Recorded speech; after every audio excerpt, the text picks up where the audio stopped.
très honnêtement consternant d'entendre Carl Olive proférer ses propos et faire cette proposition. Ça n'a aucun sens et je trouve que c'est d'une certaine manière un désarmement de la politique et du politique.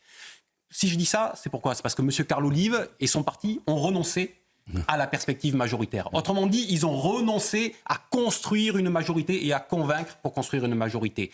Ils se sont résolus à rester à une stratégie du socle, à essayer de gouverner un pays avec 25, 26, 27, 28% du corps électoral, ce qui est la stratégie de M. Macron depuis 2017, renouvelée en 2022. Et désormais, comme il voit que cette stratégie du socle, qui est d'ailleurs partagée par les autres sur la scène politique, est une impasse et qu'elle conduit à quoi ? À la démocratie minoritaire que nous voyons en France, comme nous la voyons partout ailleurs au sein de l'Union européenne et d'ailleurs dans la majorité de ce qu'on appelle l'Occident, eh bien ils en sont aujourd'hui à chercher un dernier recours qui serait de vouloir interdire les partis et les opposants qui ne leur conviennent pas. Je crois qu'on ne peut pas continuer à avoir cet abaissement du politique et ce renoncement au débat public. Un dernier mot, vous vous souvenez, le parti que l'on menaçait et à un moment donné dont il était question pour l'interdire, c'était le Front National dans les années 80. C'est une vraie question qui s'était posée. Qu'est-ce que vous allez dire aujourd'hui aux plus de 10 millions de personnes qui ont voté pour le Rassemblement national, qui est son héritier direct ? Vous voyez bien que tout ça n'a pas de sens. On ne fait de la politique que par la confrontation des idées